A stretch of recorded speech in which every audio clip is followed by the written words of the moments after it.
Hello, എന്തൊക്കെയുണ്ട് വിശേഷങ്ങൾ? എല്ലാവരും സുഖായിരിക്കുന്നല്ലോ അല്ലേ? ഞാനൊക്കെ ഇവിടെ സുഖായിരിക്കുന്നു. അപ്പം നമുക്ക് വീഡിയോയിലേക്ക് പോകുന്നതിൻ്റെ മുമ്പ് ഇവിടെ വന്നിട്ടുള്ളവർ ആരെങ്കിലും നമ്മളെ ചാനൽ സബ്സ്ക്രൈബ് ചെയ്യാത്തവരുണ്ടെങ്കിൽ പ്ലീസ് ഒന്ന് സബ്സ്ക്രൈബ് ചെയ്തിട്ട് സപ്പോർട്ട് ചെയ്യുകയും ചെയ്യണേ. ഇന്ന് നമ്മൾ ചെയ്യാൻ പോകുന്നത് ഒരു ബോട്ടിലാട്ടാണ്, ഒരു ന്യൂ ഇയർ സ്പെഷ്യലായിട്ടുള്ള ഒരു ബോട്ടിലാട്ടാണ്. അപ്പോൾ അതിന് വേണ്ടിയിട്ട് ഞാനൊരു ഗ്ലാസിൻ്റെ ബോട്ടിൽ എടുത്തിട്ടുണ്ട്. എന്നിട്ട് നമ്മൾ ബോട്ടിലൊക്കെ നന്നായിട്ടൊന്ന് ക്ലീൻ ചെയ്ത് റെഡിയാക്കി എടുക്കുക. പിന്നെ ഞാൻ ഇവിടെ എടുത്തിട്ടുള്ളത് റെഡ് കളർ ആക്രിലിക് പെയിൻ്റ് ആണ്. അപ്പോൾ നമ്മൾ ആ ഒരു പെയിൻറ്റ് നേരിട്ട് ബോട്ടിലേക്ക് അടിക്കുകയല്ല കേട്ടോ. അപ്പോൾ അതിന് ചെറിയൊരു സൂത്രപ്പണി കൂടെ ചെയ്യുന്നുണ്ട്. അപ്പോൾ അതെന്താണെന്ന് വെച്ചാൽ നമ്മൾ വീട്ടിൽ കിച്ചണിലൊക്കെ യൂസ് ചെയ്യുന്ന ഒരു ബേക്കിംഗ് പൗഡർ ഇല്ലേ, നമ്മൾ കേക്കൊക്കെ ഉണ്ടാക്കുമ്പോഴും പിന്നൊക്കെ യൂസ് ചെയ്യുന്ന ആ ഒരു ബേക്കിംഗ് പൗഡർ ഈ ഒരു പെയിൻറ്റിലേക്കൊന്ന് കുറച്ച് നമ്മൾ ആഡ് ചെയ്യാണ്. എന്നിട്ട് നമ്മളിത് നന്നായിട്ടൊന്ന് മിക്സ് ചെയ്തെടുക്കുകയാണ്. അപ്പോൾ ഞാൻ മിക്സ് ചെയ്യാൻ എടുത്തിട്ടുണ്ടായിരുന്ന ആ ഒരു ട്രേ ഭയങ്കര കുഞ്ഞതാണ്. അപ്പോൾ അതുകൊണ്ട് തന്നെ ഞാൻ വേറൊരു ട്രേയിലേക്കൊന്ന് മാറ്റുന്നുണ്ട്. എന്നിട്ട് നമ്മൾ നന്നായിട്ട് ഈ ഒരു ബേക്കിംഗ് പൗഡറും പെയിൻറ്റും കൂടെ ഒന്ന് മിക്സ് ചെയ്തെടുക്കുകയാണ്. അപ്പോൾ ഞാനിത് മിക്സ് ചെയ്ത സമയത്ത് എനിക്ക് ആ ഒരു ബേക്കിംഗ് പൗഡർ കൂടുതലാണെന്ന് തോന്നുന്നുണ്ട്. കാരണം ആ ഒരു പെയിൻറ്റിൻ്റെ ആ ഒരു ടെക്സ്ചറിലേക്ക് വരുന്നില്ല. അപ്പോൾ അതുകൊണ്ട് തന്നെ നമ്മൾ കുറച്ചും കൂടെ ഒന്ന് ആ ഒരു റെഡ് കളർ പെയിൻറ്റ് വെച്ചിട്ട് നന്നായിട്ടൊന്ന് മിക്സ് ചെയ്തിട്ട് ഒന്ന് റെഡിയാക്കി എടുക്കുകയാണ്. നമുക്ക് ബോട്ടിലേക്കൊക്കെ അടിക്കാൻ പറ്റുന്ന ആ ഒരു ടെക്സ്ചർ ആകുന്നവരെ ഒന്ന് മിക്സ് ചെയ്തെടുക്കുക കേട്ടോ. നമ്മൾ ആദ്യമേ പെയിൻറ്റ് ഇങ്ങനെ എടുക്കുന്ന സമയത്ത് കുറച്ച് അധികം പെയിൻറ്റ് എടുത്തിട്ട് അതിലേക്ക് കുറച്ച് ബേക്കിംഗ് പൗഡർ എടുത്തിട്ട് മിക്സ് ചെയ്താൽ മതി. അപ്പോൾ ഞാനിത് ട്രൈ ചെയ്ത് നോക്കുന്നതുകൊണ്ട് കുറേശ്ശായിട്ട് ഇങ്ങനെ എടുത്തതുകൊണ്ടാണ് ആ ഒരു 2 പ്രാവശ്യമായിട്ട് പെയിൻറ്റ് ആഡ് ചെയ്ത് കൊടുത്തത് കേട്ടോ. നമ്മൾ ഈ ബേക്കിംഗ് പൗഡർ എടുത്തിട്ട് മിക്സ് ചെയ്യുന്ന സമയത്ത് തന്നെ അതിന് ആ ഒരു പെയിൻറ്റ് ഇങ്ങനെ കുറച്ചൊന്നിങ്ങനെ പതഞ്ഞ് വരും, ഒരു നല്ലൊരു ടെക്സ്ചറിലേക്ക് കിട്ടുന്നുണ്ട്. അപ്പോൾ നമുക്കത് ഇനിയിപ്പോൾ ബോട്ടിലേക്ക് പെയിൻറ്റ് ചെയ്ത് കൊടുക്കാം. അപ്പോൾ ഒരുപാട് വെയിറ്റ് ചെയ്യണ്ട കേട്ടോ, പെട്ടെന്ന് തന്നെ നമുക്ക് ചെയ്തെടുക്കാം. അപ്പോൾ ഞാനിവിടെ ഒരു ഗ്ലാസിൻ്റെ ബോട്ടിൽ നന്നായിട്ടൊന്ന് ക്ലീൻ ചെയ്ത് റെഡിയാക്കി എടുത്തിട്ടുണ്ട്. അപ്പോൾ അതിലേക്കൊന്ന് പെയിൻറ്റ് ചെയ്ത് കൊടുക്കുകയാണ്. ഞാൻ ഈ ബേക്കിംഗ് പൗഡർ വെച്ചിട്ടുള്ള ആ ഒരു പെയിൻറ്റ് വെച്ചിട്ടൊരു ക്രിസ്മസ് ക്രാഫ്റ്റ് ചെയ്തിട്ടുണ്ടായിരുന്നു. അപ്പോൾ ആ സമയത്ത് മിക്സ് ചെയ്തിട്ട് പെയിൻറ്റ് ബാക്കി വന്നപ്പം ഞാൻ ഈ ഒരു ബോട്ടിലേക്ക് അടിച്ചെടുത്തിട്ടുള്ളതായിരുന്നു. നമ്മൾ ഈ ഒരു രീതിയിൽ ഇങ്ങനെ പെയിൻറ്റ് ചെയ്യുന്ന സമയത്ത് ബോട്ടിലേക്ക് ആദ്യം ബേസ് കോട്ടൊന്നും അടിക്കേണ്ട ആവശ്യമില്ല. നമ്മൾ ഈ ഒരു പെയിൻറ്റ് തന്നെ മിക്സ് ചെയ്തിട്ട് അത്യാവശ്യം തിക്കായിട്ട് നമ്മൾ ബോട്ടിലൊന്ന് അടിച്ചു കൊടുക്കുകയാണ്. അപ്പോൾ ഒരു കോട്ട് അടിച്ചു കൊടുത്താലും മതി കേട്ടോ. ഇനിയിപ്പോൾ തീരെ അത് കവർ ചെയ്തിട്ടില്ല എന്നുണ്ടെങ്കിൽ മാത്രം അത് ഡ്രൈ ആയതിന് ശേഷം സെക്കൻഡ് കോട്ടും കൂടി അടിച്ചു കൊടുക്കുക.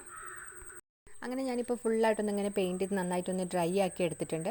അപ്പോൾ ഡ്രൈ ആക്കുന്ന സമയത്ത് നമുക്ക് കണ്ടാൽ മനസ്സിലാവട്ടെ, നല്ലൊരു ടെക്സ്ചറാണ് വരിക ഒരു ബോട്ടിൽ കാണാനായിട്ട്. നല്ലൊരു റഫായിട്ടാണ് നമുക്കത് കൈകൊണ്ട് ഇങ്ങനെ തൊടുന്ന സമയത്ത് തന്നെ മനസ്സിലാവും. നല്ലൊരു റഫായിട്ടുള്ള ഒരു ഫീലിംഗ് ആയിട്ട് നല്ലൊരു ഭംഗിയുണ്ട്. ഇനിയിപ്പോൾ നമുക്കതിലേക്ക് ബാക്കി ഡെക്കറേഷൻസ് ഒക്കെ ചെയ്തെടുക്കാം. ഞാൻ ഈ ഒരു ബോട്ടിൽ ക്രിസ്മസിൻ്റെ ആ ഒരു സമയത്ത് തന്നെ ചെയ്തിട്ടുള്ളതായിരുന്നു കേട്ടോ, ക്രിസ്മസ് ക്രാഫ്റ്റ് ആയിട്ട് ഇടാനായിട്ട്. പിന്നെ എനിക്കത് വീഡിയോസൊന്നും ചെയ്യാൻ പറ്റില്ല, കുറേ ഇങ്ങനെ ഹെൽത്ത് ഇഷ്യൂസൊക്കെ വന്നുകൊണ്ട് വീഡിയോസൊന്നും ചെയ്യാൻ പറ്റിയില്ല. അപ്പോൾ അതുകൊണ്ടാണ് ഞാനിപ്പോൾ ഒരു ന്യൂ ഇയർ സ്പെഷ്യലായിട്ട് അതൊരു ചെറിയൊരു മാറ്റങ്ങളൊക്കെ വരുത്തിയിട്ടൊന്ന് ഇട്ടിട്ടുള്ളത്. പിന്നെ ഞാൻ ഇവിടെ എടുത്തിട്ടുള്ളത് കുറച്ച് പഴയ ആർട്ടിഫിഷ്യൽ ലീവ്സാണ് കേട്ടോ. അപ്പോൾ ആ ഒരു ലീവ്സിൻ്റെ ആ ഒരു ഷേപ്പിലല്ല, ഞാൻ ചെറുതായിട്ടൊന്ന് അങ്ങനെ കട്ട് ചെയ്തിട്ട് അതിൻ്റെ ആ ഒരു ഷേപ്സൊക്കെ ഇങ്ങനെ മാറ്റിയെടുക്കുകയാണ്. അപ്പോൾ അങ്ങനെ ഞാൻ കുറച്ചധികം ലീവ്സൊക്കെ ഇങ്ങനെ കട്ട് ചെയ്തിട്ടുണ്ട്. അപ്പോൾ ആദ്യം ഞാനൊരു ലീവ്സ് കട്ട് ചെയ്ത് നോക്കി കേട്ടോ. അപ്പോൾ നല്ലൊരു ഭംഗിയായിട്ട് തന്നെ കിട്ടിയിട്ടുണ്ട്. അപ്പോൾ അതുകൊണ്ട് ഞാനൊരു 3-4 അങ്ങനെ ഒരുമിച്ച് വെച്ചിട്ടൊന്ന് കട്ട് ചെയ്ത് റെഡിയാക്കി എടുത്തിട്ടുണ്ട്. എന്നിട്ട് നമ്മൾ ഇതൊന്നിങ്ങനെ ഒന്ന് ഒട്ടിച്ചെടുത്തിട്ടൊരു ഫ്ലവർ പോലെ ഉണ്ടാക്കിയെടുക്കുകയാണ്. അപ്പോൾ അതിന് വേണ്ടിയിട്ട് ഞാൻ ആദ്യം ഒരു റൗണ്ട് പീസായിട്ടൊരു കുഞ്ഞ് പീസ് കട്ട് ചെയ്തെടുത്തിട്ടുണ്ട്. കുറച്ച് നമ്മൾ ഈ ബുക്കിൻ്റെ ബാക്ക് കവറൊക്കെ ഉണ്ടായില്ല, അപ്പോൾ അതിനൊരു റൗണ്ട് പീസ് കട്ട് ചെയ്തെടുത്തിട്ട് അപ്പോൾ അതിലേക്ക് ഈ ലീവ്സ് ഒട്ടിച്ചിട്ടൊന്ന് റെഡിയാക്കി എടുക്കുകയാണ്. പിന്നൊരു കാര്യം, ഞാൻ ഇന്ന് സൗണ്ട് കൊടുക്കുന്നത് സാധാരണത്തെ പോലെ വീടിൻ്റെ അകത്തുനിന്നല്ല കേട്ടോ, പുറത്തുനിന്നാണ്. അപ്പോൾ അതുകൊണ്ട് തന്നെ ഭയങ്കരമായിട്ട് ഇങ്ങനെ കിളികളുടെ സൗണ്ടും അണ്ണാൻ്റെ സൗണ്ടൊക്കെ ഭയങ്കരമായിട്ടുണ്ട്. ഇതിപ്പോൾ 2021 ലാസ്റ്റ് മോർണിംഗ് ആണ്. അപ്പോൾ നാളെ ന്യൂ ഇയർ അല്ലേ, അപ്പോൾ ന്യൂ ഇയർ സ്പെഷ്യലായിട്ട് ചെയ്യുന്നതുകൊണ്ട് തന്നെ എനിക്കിങ്ങനെ ഈ ഒരു ബാക്ക്ഗ്രൗണ്ടിൽ സൗണ്ട് കൊടുക്കണം തോന്നിയിട്ട് ജസ്റ്റ് ഞാൻ പുറത്ത് വന്നിട്ട് സൗണ്ട് കൊടുത്തിട്ടുള്ളതാണ്. അങ്ങനെ നമ്മൾ ആ ഒരു ഫ്ലവർ ഉണ്ടാക്കി എടുത്തിട്ടുണ്ട്. അപ്പോൾ അത് ഞാൻ ആ ഒരു ബോട്ടിലിൽ ഒന്ന് ഒട്ടിച്ചു കൊടുത്തിട്ടുണ്ട്. ഇനിയിപ്പോൾ അതിൻ്റെ ആ ഒരു നടുക്ക് ഭാഗത്തേക്കായിട്ട് ഞാൻ കുറച്ച് മഞ്ചാടിക്കുരു ആണ് ഒട്ടിച്ചു കൊടുക്കുന്നത്. അപ്പോൾ അത് നമ്മൾ മുന്തിരിയുടെ ഒരു തണ്ടിലേക്ക് മഞ്ചാടിക്കുരു ഇങ്ങനെ സ്റ്റിക്ക് ചെയ്ത് കൊടുത്തിട്ടുള്ളതാണ്. അപ്പോൾ ഇത് ക്രിസ്മസ് ക്രാഫ്റ്റിന് ഉണ്ടാക്കിയിട്ടുള്ള ഒരു ബാക്കി വന്നതുകൊണ്ട് ഞാൻ അതിലേക്ക് ജസ്റ്റ് ഒട്ടിച്ചു കൊടുത്തതാണ്. അപ്പോൾ അത് 1-2 ഇങ്ങനെ ഇളകി പോയിട്ടുണ്ടായിരുന്നു. അപ്പോൾ ആ സ്ഥലത്ത് ഞാൻ കുറച്ച് മഞ്ചാടിക്കുരു ഒട്ടിച്ച് അതുപോലെ റെഡ് കളർ ബീഡ്സൊക്കെ ഒട്ടിച്ച് റെഡിയാക്കി എടുത്തിട്ടുണ്ട്. അങ്ങനെ നമ്മൾ നല്ലൊരു ഭംഗിയുള്ള ക്യൂട്ടായിട്ടുള്ള ഒരു ബോട്ടിൽ ഇവിടെ റെഡി ആയിട്ടുണ്ട് കേട്ടോ. അപ്പോൾ ഞാനിതൊരു ക്രിസ്മസ് സ്പെഷ്യലായിട്ട് ആദ്യം ചെയ്തിട്ടുള്ളതായിരുന്നു. അപ്പോൾ ഒരു ന്യൂ ഇയർ തീം ചെയ്യാനായിട്ട് തന്നെ ഞാൻ ചെറിയൊരു ഡിഫറൻസ് ഇതിൽ വരുത്തുന്നുണ്ട്. അപ്പോൾ അതെന്താണെന്ന് വെച്ചാൽ ഞാൻ ഒരു A4 ഷീറ്റ് പേപ്പർ എടുത്തിട്ടുണ്ട്. എന്നിട്ട് അതൊരു 3 പീസായിട്ടൊന്നിങ്ങനെ കട്ട് ചെയ്തെടുക്കുകയാണ്. അപ്പോൾ അത് കട്ട് ചെയ്ത് കഴിഞ്ഞതിന് ശേഷം ഞാൻ ആദ്യം അതങ്ങനെ തന്നെ ആ ഒരു വീതി വരുന്ന രീതിയിലൊന്ന് റോൾ ചെയ്യാൻ നോക്കിയിട്ടോ, പക്ഷെ അങ്ങനെ കഴിയുന്നില്ല. പിന്നെ നമ്മൾ സാധാരണ ഒരു പേപ്പർ റോൾ ചെയ്തിട്ട് നമ്മൾ പേപ്പർ ട്യൂബ് ഉണ്ടാക്കാറില്ലേ, അപ്പോൾ അതുപോലെ ഒന്നിങ്ങനെ ആ ഒരു സൈഡ്സിൽ നിന്ന് ഒന്ന് റോൾ ചെയ്തെടുത്ത് റെഡിയാക്കി എടുക്കുന്നുണ്ട്. അപ്പോൾ അങ്ങനെ ഞാൻ ആ ഒരു 3 പീസും ഇതുപോലെ റോൾ ചെയ്തെടുത്തിട്ടുണ്ട് കേട്ടോ. എന്നിട്ട് അതിൻ്റെ ആ ഒരു 2 ടിപ്പിൽ ഇങ്ങനെ ഷേപ്പില്ലാത്ത ഒരു ഭാഗങ്ങളൊക്കെ കട്ട് ചെയ്തിട്ടൊന്ന് റെഡിയാക്കി എടുത്തിട്ടുണ്ട്. എന്നിട്ട് ഞാൻ അതിന് ആ ഒരു 2 റോള് ഞാൻ അങ്ങനെ തന്നെ വെച്ചു. എന്നിട്ട് ആ ഒരു മൂന്നാമത്തെ ഒരു പേപ്പർ റോൾ എടുത്തിട്ട് കട്ട് ചെയ്തിട്ട് ഞാനൊരു 5 പീസായിട്ട് ഇങ്ങനെ കട്ട് ചെയ്തെടുക്കുന്നുണ്ട്. എന്നിട്ട് നമ്മളതിങ്ങനെ ഒന്ന് ഒട്ടിച്ചെടുക്കുകയാണ്. അപ്പോൾ ഞാൻ ഈ ഒരു ഇതിലേക്കൊരു കോണി പോലെ ഇങ്ങനെ ചെയ്തെടുക്കാനായിട്ടാണ്, ഒരു സ്റ്റെയർ പോലെ. അപ്പോൾ അതിന് വേണ്ടിയിട്ട് ഞാൻ ആ ഒരു നമ്മളെ 2 പേപ്പർ ട്യൂബില്ലേ, അപ്പോൾ അതിൻ്റെ മേലെയായിട്ട് ഇങ്ങനെ കുറച്ച് ഫെവിബോണ്ട് ആക്കി കൊടുത്തിട്ട് ആ ഒരു ചെറിയ പീസസ് ഇല്ലേ 5 എണ്ണമായിട്ട് കട്ട് ചെയ്തിട്ടുള്ള, അപ്പോൾ അങ്ങനെ 5 സ്റ്റെപ്പ് പോലെ ഒന്നിങ്ങനെ ഒട്ടിച്ചെടുക്കുകയാണ്. ഫെവിബോണ്ട് ആയതുകൊണ്ട് തന്നെ കുറച്ചൊരു ടൈം എടുക്കും കേട്ടോ. അപ്പോൾ അതുകൊണ്ട് തന്നെ അത് നന്നായിട്ടൊന്ന് ഡ്രൈ ആവട്ടെ. അപ്പോൾ ആ സമയത്തേക്ക് നമുക്ക് മാറ്റി വെക്കാം. അപ്പോൾ നമുക്ക് ഇതിലേക്ക് വേണ്ട ഒരു ബാക്കി ഡെക്കറേഷൻസ് ഒക്കെ ചെയ്തെടുക്കാം. അപ്പോൾ അതിന് വേണ്ടിയിട്ട് ഞാനിവിടെ കുറച്ച് ബഡ്സാണ് കേട്ടോ എടുത്തിട്ടുള്ളത്. ഇയർ ബഡ്സ് ഉണ്ടല്ലോ കോട്ടൻ്റെ, അപ്പോൾ അതെടുത്തിട്ട് നമ്മൾ അതിലേക്കൊരു അതൊന്നിങ്ങനെ പെയിൻറ്റ് ചെയ്തെടുക്കുകയാണ്. അപ്പോൾ അതിന് വേണ്ടിയിട്ട് ഞാനിവിടെ റെഡ് കളർ പെയിൻറ്റാണ് യൂസ് ചെയ്യുന്നത്. എന്നിട്ട് നമ്മൾ ആ ഒരു ബഡ്സിൻ്റെ 2 സൈഡിലേക്കൊന്നിങ്ങനെ പെയിൻറ്റ് ചെയ്ത് കൊടുത്ത് നന്നായിട്ടൊന്ന് ഡ്രൈ ആക്കി എടുക്കുക. പെയിൻ്റൊക്കെ ഡ്രൈ ആയതിന് ശേഷം ഞാൻ ആ ഒരു ബഡ്സിൻ്റെ ഭാഗം മാത്രം ഒന്നിങ്ങനെ കട്ട് ചെയ്തെടുക്കുന്നുണ്ട്. പിന്നെ ഞാൻ ഇവിടെ എടുത്തിട്ടുള്ളത് നമ്മൾ ഫ്ലവർ മേക്കിങ്ങിനൊക്കെ യൂസ് ചെയ്യുന്ന ഒരു സിൽവർ കളറും ഗോൾഡൻ കളറൊക്കെ ഒരു കമ്പിയില്ലേ, അപ്പോൾ ആ ഒരു കമ്പിയാണ് എടുത്തിട്ടുള്ളത്. അപ്പോൾ നമ്മൾ കുറച്ച് വലിയൊരു പീസ് എടുത്തിട്ട് പകുതിയാക്കി മടക്കിയിട്ട് നന്നായിട്ടൊന്നിങ്ങനെ റോൾ ചെയ്ത് കൊടുക്കുകയാണ്. നമ്മൾ ചെടിയുടെ ഒക്കെ ഒരു വള്ളിപ്പടർപ്പ് ഉണ്ടാവില്ല, ഇങ്ങനെ പടർന്ന് പോകുന്ന ആ ഒരു രീതിയിൽ ചെയ്യാനായിട്ടാണ്. അപ്പോൾ അതുകൊണ്ട് തന്നെ ഇങ്ങനെ പിരിക്കുമ്പോൾ അതിന് നല്ലൊരു ഭംഗിയായിരിക്കും കേട്ടോ. ഇനി നമ്മൾ എന്താ ചെയ്യുന്നതെന്ന് വെച്ചാൽ നമ്മൾ ഉണ്ടാക്കി വെച്ചിട്ടുള്ള ആ ഒരു വള്ളി നമ്മളിങ്ങനെ ആ ഒരു സ്റ്റെയറിൻ്റെ അതിൻ്റെ മേലേക്കൊന്നിങ്ങനെ ചുറ്റി കൊടുക്കുകയാണ്. ആ ഒരു സ്റ്റെയറിൻ്റെ മേലെ ഇങ്ങനെ വള്ളിപ്പടർപ്പ് വരുന്ന പോലൊരു കിട്ടാനായിട്ടാണ് കേട്ടോ. അപ്പോൾ നമ്മൾ ഒരുപാട് ഇങ്ങനെ ചുറ്റിച്ച് റെഡിയാക്കുന്നില്ല, അതിൻ്റെ മേലെ ജസ്റ്റ് ഇങ്ങനെ ഒന്ന് വളച്ചു കൊടുത്തിട്ട് ഒരു സിഗ്സാഗായിട്ടൊരു രീതിയിലൊന്ന് വളച്ചിട്ട് ഓരോ സ്റ്റെപ്പിലേക്കായിട്ടൊന്ന് ഇങ്ങനെ ഒട്ടിച്ചു കൊടുക്കുകയാണ്. ഇനിയിപ്പോൾ നമ്മൾ ഈ ഒരു വള്ളിപ്പടർപ്പിലേക്ക് ഇങ്ങനെ കുറച്ച് ഫ്ലവേഴ്സൊക്കെ ഉള്ള പോലെ തോന്നിക്കാനായിട്ട് നമ്മൾ ആ ഒരു ബഡ്സില്ലേ നമ്മൾ കട്ട് ചെയ്ത് വെച്ചിട്ടുണ്ടായിരുന്നു, അപ്പോൾ അതൊന്ന് ഒട്ടിച്ച് കൊടുക്കുകയാണ്. അപ്പോൾ 2-3 വെച്ചിട്ട് നമുക്ക് എവിടേക്കാണോ വേണ്ടത് അതിനനുസരിച്ചൊന്ന് ഒട്ടിച്ച് റെഡിയാക്കി എടുക്കുക.